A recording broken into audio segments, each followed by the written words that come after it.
जय भोलेनाथ। भोलेनाथ की कृपा सदा आप और आपके परिवारजनों पर बनी रहे। आज आप रसपान करेंगे फाल्गुन मास महात्म्य के आगे की कथा का। कथा सुनने के बाद आप प्लीज अगर हो सके तो वीडियो को लाइक जरूर कर दिया करें। इससे ये समझ में आता है कि आज की कथा आप सभी को पसंद आई या नहीं आई। तो रसपान कीजिए आज की कथा का। एक समय श्री सूत जी को नैमिषारण्य तीर्थ में बैठे देखकर शौनक आदि महर्षियों ने बड़े हर्ष से जाकर उन्हें सब ओर से घेर लिया। फिर जब वे सभी तपस्वी महात्मा बैठ गए तब उनके बताए हुए आसन पर लो महर्षण कुमार सूत जी भी विनय पूर्वक विराजमान हुए। तब उन ऋषियों ने सूत जी से कहा कि मुने, अब आप पापों का नाश करने वाली कोई पुण्यमयी कथा भी कहिए। श्री सूत जी कहने लगे कि मैं श्री सरस्वती जी, गणेश जी तथा संपूर्ण देवताओं के युगल चरणारविंदों को नमस्कार करके और सबके नियंता धर्म स्वरूप परमेश्वर के चरणों में मस्तक झुकाकर उन सब की कृपा से तीर्थों के उत्तम फल का वर्णन करता हूँ। आप सभी ध्यान पूर्वक सुनिए। एक समय की बात है, सत्यवती नंदन व्यास जी राजा युधिष्ठिर के दरबार में आए। उनके आने का समाचार सुनकर सबको बड़ी प्रसन्नता हुई। भीमसेन आदि सभी भाई धर्मराज युधिष्ठिर के साथ उठकर खड़े हो गए। फिर युधिष्ठिर ने सामने जाकर भाइयों सहित उन्हें साष्टांग प्रणाम किया और विधि पूर्वक उनकी पूजा करके उन्हें सिंहासन पर बिठाकर उनका कुशल मंगल पूछा। तब धर्मा के व्यास जी ने उनसे पवित्र और दिव्य कथा सुनाई। कथा के अंत में राजा युधिष्ठिर ने मुनिश्रेष्ठ व्यास जी से इस प्रकार कहा कि हे ब्राह्मण देवता, आपकी कृपा से मैंने बहुत सी उत्तम कथाएं सुनी हैं। इस समय मैं धर्मारण्य के उत्तम महात्म्य की कथा सुनना चाहता हूँ। कृपा करके आज आप हमें ये कथा भी सुनाइए। तब व्यास जी कहने लगे, हे धर्मराज, धर्मारण्य अनेक प्रकार के वृक्षों से युक्त तथा तरह तरह की लताओं और गुल्मों से सुशोभित है। ये सदा पुण्यदायक है तथा निरंतर फलों से भरा रहता है। वहां पर किसी को किसी से कोई भी बैर नहीं होता। धर्मारण्य सर्वथा निर्भय स्थान है। वहां गऊ और व्याघ्र, चूहे और बिल्ली एक साथ खेल कूद किया करते हैं। मेढक सांप के साथ खेलता है। मनुष्य राक्षसों के साथ विहार करते हैं। धर्मारण्य महानंदमय, दिव्य और पावन से भी अति पावन है। स्वर्ग में देवता लोग धर्मारण्य निवासियों की प्रशंसा किया करते हैं। धर्मराज युधिष्ठिर ने पूछा, मुने, देवताओं ने उस क्षेत्र का नाम धर्मारण्य कब रखा? तब व्यास जी बोले कि राजन, एक समय धर्मराज ने बड़ी कठिन तपस्या की। तपस्या में लगे हुए धर्मराज को देखकर ब्रह्मा और इंद्र आदि सभी देवता कैलाश पर्वत पर गए। वहां भगवान शंकर भगवती उमा देवी के साथ पारिजात वृक्ष की छाया में बैठे हुए थे। उनके पास पहुंचकर ब्रह्मा जी ने इस प्रकार उनकी स्तुति की कि हे नीलकंठ, आपके अनंत स्वरूप हैं। आपको बारंबार नमस्कार है। आपके इस स्वरूप का यथावत ज्ञान किसी को नहीं है।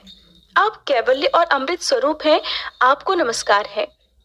देवता जिसका अंत नहीं जानते, उन भगवान शिव को नमस्कार है, नमस्कार है। वाणी जिनकी प्रशंसा करने में असमर्थ है, उन चिदात्मा शिव को नमस्कार है।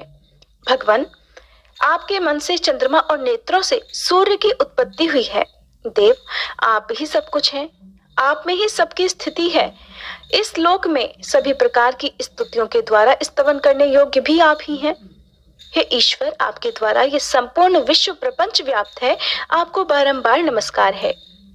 इस प्रकार महादेव जी की स्तुति करके श्री ब्रह्मा आदि देवता उनके आगे दंड की तरह पृथ्वी पर गिर पड़े। तब भगवान शंकर उनसे कहने लगे कि देवताओं, तुम क्या चाहते हो? ब्रह्मा जी कहने लगे, सबके दुखों का नाश करने वाले हे महादेव, धर्मात्मा धर्मराज ने बड़ी दुस्सह तपस्या की है। न जाने वे देवताओं को कौन सा उत्तम स्थान लेना चाहते हैं। यही सोचकर इंद्र आदि सभी देवता उनकी तपस्या से थर्रा उठे हैं। देवेश, आप उन्हें तपस्या से उठाइए। महादेव जी बोले, देवताओं, मैं सच कह रहा हूं कि तुम्हें धर्मराज से कोई भय करने की जरूरत नहीं है। ये सुनकर सभी देवता उठे और भगवान शिव की परिक्रमा और बारंबार नमस्कार करके अपने अपने स्थान को निर्भय होकर चले गए। परंतु देवराज इंद्र को नींद नहीं आई। उनकी सुख शांति खो गई। मन ही मन सोचने लगे कि अरे, मेरे लिए तो ये बड़ा भारी विघ्न उपस्थित हुआ। धर्मराज ने मेरा इंद्र पद हड़प लेने के लिए ही ये कठिन तपस्या प्रारंभ कर दी है। ऐसा विचार करते हुए इंद्र ने देवताओं से कहा कि देवतागणों, मैंने बहुत क्लेश उठाकर जिसे प्राप्त किया है, उसी को धर्मराज क्या मुझसे छीन लेना चाहते हैं? ये सुनकर देवगुरु बृहस्पति जी बोले, फिर तो हे देवराज, इनकी तपस्या में विघ्न डालने के लिए वहां उर्वशी आदि अप्सराओं को भेजा जाए। उन सभी को भगवान शिव की बात पर और उनके द्वारा दिए गए आश्वासन पर भी विश्वास नहीं हो रहा था। इसके बाद भी तरह तरह के उपाय सोचने लगे। तब देवराज इंद्र ने अप्सराओं से कहा कि तुम सब लोग शीघ्र ही धर्मारण्य को जाओ और जहां पर धर्मराज दुष्कर तपस्या में लीन है वहां पहुंचकर उन्हें इस प्रकार लुभाओ कि जिससे वे अपनी तपस्या से भ्रष्ट हो जाएं, उनका ध्यान भंग हो जाए। इंद्र का ये वचन सुनकर वर्धनी नामक अप्सरा कहने लगी कि हे पाकशासन, मैं देवताओं की कार्य की सिद्धि के लिए अपनी माया तथा रूप के बल से पूरी कोशिश करूंगी। ऐसा कहकर वर्धिनी उस स्थान पर गई जहां धर्मराज तपस्या करते थे। वह अधिकाधिक वस्त्रों और आभूषणों से विभूषित होकर अपने गालों पर रोली की बेंदी और नयनों में काजल लगाकर मनोहर रूप बनाकर उनके सामने गई और सबके मन को लुभाने वाला नृत्य करने लगी। उस समय धर्मराज का मन सहसा शुद्ध सा उठा। अब वर्धनी ने धर्मराज को शुद्ध सा हुआ देखकर पूछा कि प्रभु, समस्त चराचर जगत धर्म में ही स्थित है, वही साक्षात धर्म रूप होकर आप ये दुष्कर तपस्या क्यों कर रहे हैं? यमराज जी कहने लगे कि भामिनी, मैं भगवान महेश्वर के स्वरूप का दर्शन करना चाहता हूँ, इसीलिए कठिन तपस्या कर रहा हूँ। सुनकर वर्धनी बोली कि धर्मराज, इस तपस्या के कारण ही तो देवराज इंद्र आपसे भयभीत हो गए हैं और उन्हीं से प्रेरित होकर उन्हीं के कहने पर मैं यहाँ आपकी तपस्या में विघ्न डालने के लिए आई हूँ। वर्धनी के इस सत्य भाषण से अर्थात उनके सत्य बोलने से सूर्य नंदन यमराज बहुत संतुष्ट हुए। उन्होंने वर्धनी से इस प्रकार कहा कि मैं समस्त पाप कर्मा दुष्ट आत्मा प्राणियों के लिए यमराज हूँ और सभी जितेंद्रीय मनुष्यों के लिए धर्म स्वरूप हूँ। वही मैं तुम्हें दुर्लभ वर देता हूँ, तुम कोई मनोवांछित वर मांगो वर्धनी। तब वर्धनी कहने लगी, हे धर्मधारियों में श्रेष्ठ, मुझे लोगों के हित के लिए इंद्रलोक में स्थिरता पूर्वक निवास प्रदान कीजिए। यमराज जी कहने लगे, तथास्तु, अब तुम शीघ्रता से कोई दूसरा वर मांगो। वर्धनी कहने लगी, महामते, इस महाक्षेत्र में इसी स्थान पर मेरे नाम से एक प्रसिद्ध तीर्थ हो जो सभी पापों का नाश करने वाला हो। उसमें किया हुआ दान, होम, तप और स्वाध्याय सब कुछ अक्षय हो। तथास्तु कहकर भगवान धर्मराज मौन हो गए। तब वर्धनी ने प्रसन्नता पूर्वक उनकी 3 बार परिक्रमा करके मस्तक झुकाकर स्वर्गलोक को प्रस्थान किया। वहां जाकर वह देवराज इंद्र से इस प्रकार कहने लगी कि हे देवेश, आप सूर्य नंदन यम से भय मत कीजिए, वे तो यश प्राप्ति के लिए तपस्या कर रहे हैं।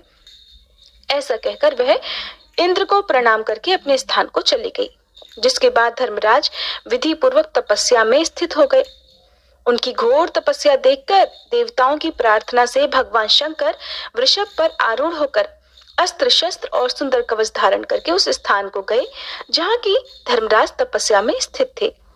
वहां पहुंचकर महादेव कहने लगे, हे धर्म, तुम्हारी इस तपस्या से मेरा मन बहुत संतुष्ट है, तुम कोई वर मांगो।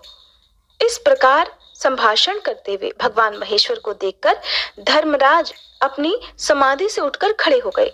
दोनों हाथ जोड़कर शुद्ध वचनों द्वारा उन्होंने लोकनाथ भगवान शिव की इस प्रकार स्तुति की कि हे भगवान, आप सब पर शासन करने वाले ईश्वर हैं, आपको नमस्कार है। योग रूपी आप परमेश्वर को नमस्कार है। हे नीलकंठ, आपका स्वरूप तेजोमय है, आपको नमस्कार है। ध्यान करने वाले मनुष्य आपके स्वरूप का जिस प्रकार चिंतन करते हैं उसके अनुरूप ही विग्रह धारण करके आप प्रकट होते हैं, आपको नमस्कार है। आप नित्य सौम्य सुख स्वरूप और श्री हरि हैं, आपको बारंबार नमस्कार है। हे लोकपाल, आपको नमस्कार है।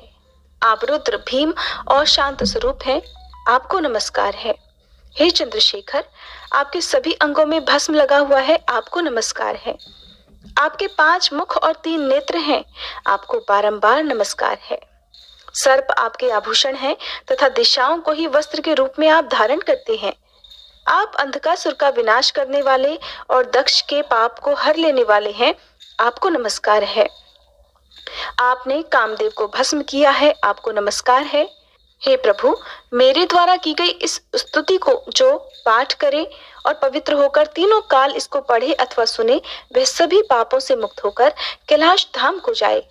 इस प्रकार धर्मराज जी ने प्रणाम करके जब बड़ी भक्ति से भगवान शिव की स्तुति की, तब शिव जी कहने लगे, महाभाग, तुम्हारे मन में जो कोई इच्छा हो उसके अनुसार कोई वर मांगो। यमराज कहने लगे, हे प्रभु, अगर आप मुझे मनोवांछित वर देते हैं तो इस महाक्षेत्र में आप मेरे नाम से प्रसिद्ध होकर निवास कीजिए। यह स्थान धर्मारण्य के नाम से तीनों लोकों में प्रसिद्धि प्राप्त करे। महादेव जी कहने लगे, धर्मराज, ये स्थान प्रत्येक युग में सदा धर्मारण्य के नाम से विख्यात होगा। तुम्हारे मन में अगर कोई और इच्छा है तो बताओ, मैं उसे भी पूर्ण करूंगा। धर्मराज कहने लगे कि भगवान, 2 योजन विस्तार वाला ये उत्तम स्थान मेरे नाम से प्रसिद्ध तीर्थ हो और ये समस्त देहधारियों के लिए पवित्र और सनातन मोक्ष स्थान हो। महादेव जी बोले, एवमस्तु। एक अंश से इस तीर्थ में मेरी भी स्थिति होगी। तुम्हारे इस निर्मल स्थान को मैं कभी नहीं छोड़ूंगा। यहाँ मेरे नाम से विश्वेश्वर नामक महालिंग प्रकट होगा। ऐसा कहकर महादेव जी वहीं अंतर्ध्यान हो गए, जिसके बाद वहां एक अद्भुत लिंग प्रकट हुआ। धर्म के द्वारा स्थापित किया हुआ वह लिंग धर्मेश्वर के नाम से प्रसिद्ध हुआ। उसका स्मरण और पूजन करने से मनुष्य सभी पापों से मुक्त हो जाता है। धर्मराज ने वहीं पर एक धर्मवापी का निर्माण किया जो बड़ी मनोरम है। अगर आप धर्मेश्वर महादेव जी के मंदिर के बारे में जानना चाहते हैं तो मैं आपको बता दूं कि 2 बहुत प्रसिद्ध मंदिर हैं, जिनमें से एक हिमाचल में तो दूसरा बनारस में है। धर्मराज जी ने वहीं पर धर्मवापी का निर्माण किया, जिसमें स्नान और जलपान करके मनुष्य सभी पापों से मुक्त हो जाता है। जो मनुष्य व्याधि दोष के नाश अर्थात बीमारियों के नाश और क्लेश की शांति के लिए उस धर्मवापी में स्नान करके यम तर्पण करता है, उसको कोई उपद्रव, कोई परेशानी नहीं होती। अंतरिया, तिजारी, 4 दिनों पर होने वाला ज्वर, किसी नियत स्थान पर होने वाला ज्वर तथा शीत ज्वर आदि जितने भी रोग हैं, सभी उस मनुष्य को पीड़ा नहीं देते। जो मनुष्य उस परम पुण्यमयी धर्मवापी में स्नान करके शमी के पत्ते के बराबर भी पिंडदान करता है, वह गर्भवास को नहीं प्राप्त होता और महाभयंकर कुंभीपाक, रौरव तथा अंध, तामिश्र आदि नरक से भी मुक्ति पा जाता है।